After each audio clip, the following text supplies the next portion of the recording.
चौकनी बैठाली अपन ममीना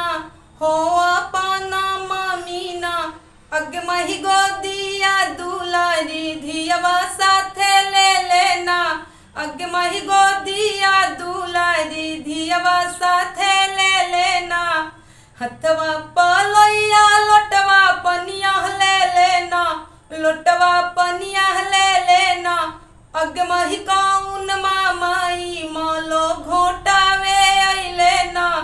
अगमही कौन मामाई मालो घोटावे अइले ना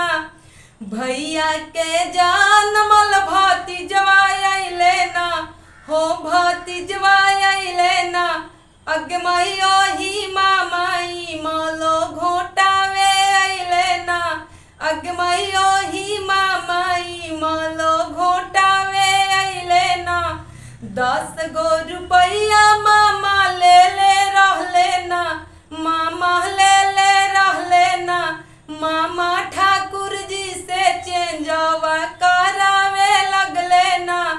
मामा ठाकुर जी से फूटवा करावे लगले ना भैया के जानमल भतीजवा अइले ना हो भतीजवा अइले ना अगमई ओही मामाई मालो घोटावे अइले ना अगमई ओही मामाई मालो घोटावे अइले ना 1 गो रुपया मामा ले न रहले ना मामा ले न रहले ना मामा पंडित जी के पैसावा चोरावे लगले ना मामा पंडित जी के पैसावा चोरावे लगले ना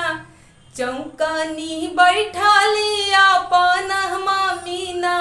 हो अपन ममीना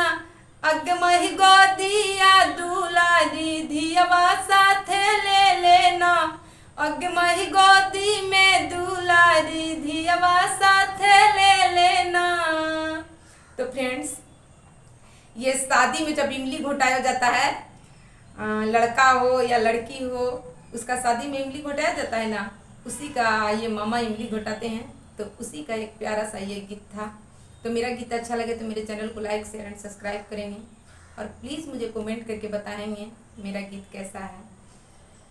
तो और क्या बोलूँ फ्रेंड्स, हर हर महादेव, जय माता दी, कमेंट करेंगे फ्रेंड्स।